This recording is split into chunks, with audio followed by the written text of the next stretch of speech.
semuanya, hari ini saya akan membahas tentang protein dalam kimia. Tapi tenang, ini bukan cuma protein versi gym, bukan juga cuma soal otot six-pack atau minum whey protein. Nah, protein itu sebenarnya lebih penting dari hubungan yang cuma hampir jadi. Karena kalau protein hilang, tubuh kita juga benar-benar tidak bisa berfungsi. Jadi, mari kita bahas kenapa protein itu sepenting itu dalam kehidupan kita sehari-hari. Nah, pasti banyak nih yang bertanya, protein itu apa sih?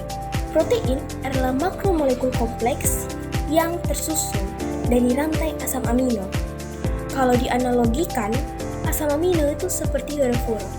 Kalau hurufnya disusun dengan urutan yang tepat, akan menjadi sebuah kalimat yang bermakna. Nah, sebaliknya begitu juga. Kalau urutannya salah, ya seperti chat yang typo bisa membuat salah paham. Nah, apa sih fungsi dari protein ini? Nah, protein itu memiliki beberapa fungsi. Yang pertama, sebagai zat pembangun utama tubuh. Yang kedua, penyusun struktur jaringan. Dan yang ketiga, pengatur organ tubuh. Coba kita ambil contoh dalam kehidupan kita sehari-hari. Semisalnya kalau kita habis melakukan kegiatan olahraga di lingkungan sekolah, rumah, dan lain-lain. Contohnya ketika kita ikut basket, futsal, atau badminton, atau bersepeda, pastinya otot akan merasakan yang namanya pegal. Nah, protein ini membantu memperbaiki serat otot yang rusak, supaya kita bisa kuat untuk melakukan aktivitas esok hari.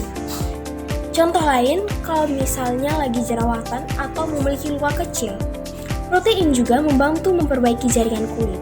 Jadi sebenarnya protein itu seperti maintenance dalam tubuh kita. Nah, kita masuk dalam struktur umum asam amino. Struktur umum asam amino itu apa sih? Jadi struktur umum asam amino adalah NH2CHR-COOH. NH2 adalah gugus amino, sedangkan COOH adalah gugus karboksil. R adalah gugus pembeda, dan C-alfa adalah karbon pusatnya. Nah, perlu teman-teman ketahui, bagian R ini yang membuat setiap asam amino itu punya sifat berbeda. Kalau dalam kehidupan sehari-hari anak sekolah itu, semisal semua anak sekolah pasti menggunakan seragam yang sama. Tapi tidak semua memiliki kepribadian yang sama. Nah, perbedaan itu adalah bagian dari R. Karena perbedaan itulah protein bisa mempunyai banyak fungsi. Lanjut ke ikatan peptida. Asam amino itu saling terhubung melalui ikatan peptida, teman-teman. Ikatan ini terbentuk melalui reaksi yang namanya kondensasi. Jadi reaksi yang menghasilkan air. Artinya apa? Artinya, setiap kali dua asam amino bersatu, satu molekul air dilepaskan. Jadi, kalau mau dianalogikan sedikit ke percintaan Gen Z, itu seperti dua individu yang berbeda bisa bersatu, membentuk sesuatu yang lebih kuat. Tapi harus ada pengorbanan kecil di tengah-tengahnya. Nah, dari banyak ikatan peptida inilah terbentuknya rantai panjang yang disebut dengan polipeptida. Nah, akhirnya akan menjadi sebuah protein. Kita lanjut ke struktur protein. Protein mempunyai 4 tingkat struktur, teman-teman. Yang pertama adalah struktur primer. Struktur primer adalah urutan asam amino. Ini tuh seperti susunan playlist lagu. Kalau misalnya urutannya diubah, suasananya juga bisa berubah total. Yang kedua ada struktur sekunder. Struktur sekunder membentuk kolas seperti alpha helix dan beta sil. Yang ketiga ada struktur tersier. Struktur tersier adalah lipatan 3 dimensi yang lebih kompleks. Dan yang terakhir adalah struktur kuarter. Struktur kuarterer adalah gabungan beberapa rantai polipeptida. Contohnya hemoglobin dalam darah kita. Nah, Dia tuh terdiri dari beberapa bagian yang bekerja sama untuk membawa oksigen. Sama seperti kalau misalnya kita kerja kelompok. Kalau satu bagian tidak bekerja, maka hasilnya tidak akan maksimal, teman-teman. Kita lanjut ke sifat-sifat protein. Jadi, protein itu bersifat amfoter, teman-teman. Artinya apa? Artinya bisa bersifat asam atau bisa bersifat basa, tergantung lingkungannya. Jadi ini nih seperti anak muda yang menyesuaikan diri di sekolah. Di sekolah serius, di rumah santai, di tongkrongan tuh bisa beda lagi. Nah, protein juga bisa mengalami denaturasi.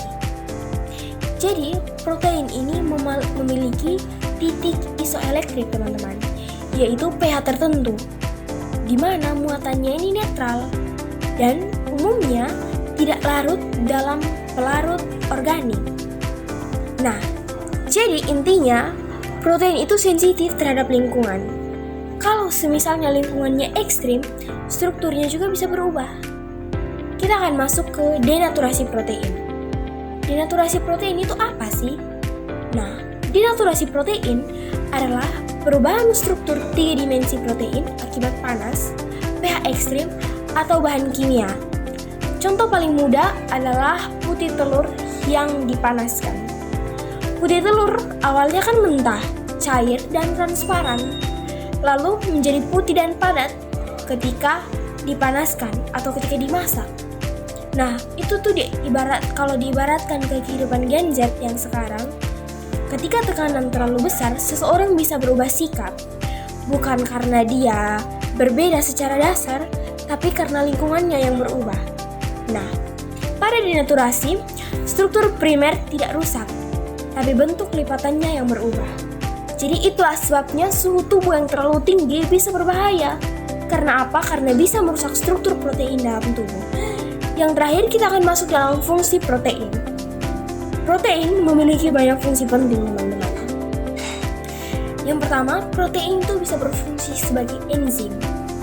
Protein juga bisa mempercepat reaksi kimia dalam tubuh. Jadi tanpa enzim, tubuh kita tuh akan bekerja sangat lambat. Yang ketiga, protein juga bisa berfungsi sebagai hormon. Contohnya apa? Contohnya insulin yang mengatur gula darah. Sebagai yang keempat, sebagai antibodi untuk melawan virus dan bakteri. Jadi kalau kita tidak gampang sakit, teman-teman, itu karena salah satu kerja protein. Yang kelima, sebagai transportasi, seperti hemoglobin yang membawa oksigen dan sebagai bentuk golongan. Dan sebagai bentuk jaringan, dan sebagai bentuk jaringan, seperti kolagen yang menjaga kulit tetap elastis. Jadi, kalau misalnya kulit teman-teman itu tetap sehat, rambut tetap kuat, dan tubuh bisa bergerak lebih aktif, itu semua karena protein bekerja tanpa kita sadari. Yang terakhir, kita akan masuk dalam contoh protein. Mungkin beberapa dari teman-teman belum mengetahui contoh protein. Nah, protein itu bisa didapat dari makanan sehari-hari. Protein itu terbagi menjadi dua, teman-teman. Yang pertama ada protein hewani. Protein hewani itu seperti telur, daging, ikan, susu. Nah, sedangkan protein nabati seperti kacang-kacangan, tahu, tempe. Jadi, makan tempe itu bukan cuma untuk hemat, tapi juga untuk sehat. Contoh protein dalam tubuh, kolagen, hemoglobin, insulin, keratin. Jadi kalau rambut kuat dan kuku tidak mudah patah, itu semua karena keratin. Nah, kalau tubuh bisa membawa oksigen dengan baik saat lari di pelajaran olahraga, itu semua karena kerja hemoglobin. Jadi, apa kesimpulan dari materi yang saya terangkan ini? Kesimpulannya, protein adalah makromolekul penting yang tersusun dari asam amino dan memiliki struktur yang kompleks.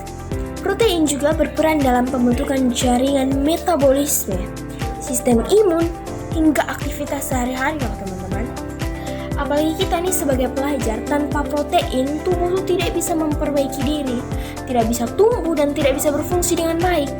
Jadi mulai sekarang, jangan menganggap protein itu cuma urusan gym. Protein itu urusan hidup, teman-teman. Jadi I used to think that I wasn't fine enough, and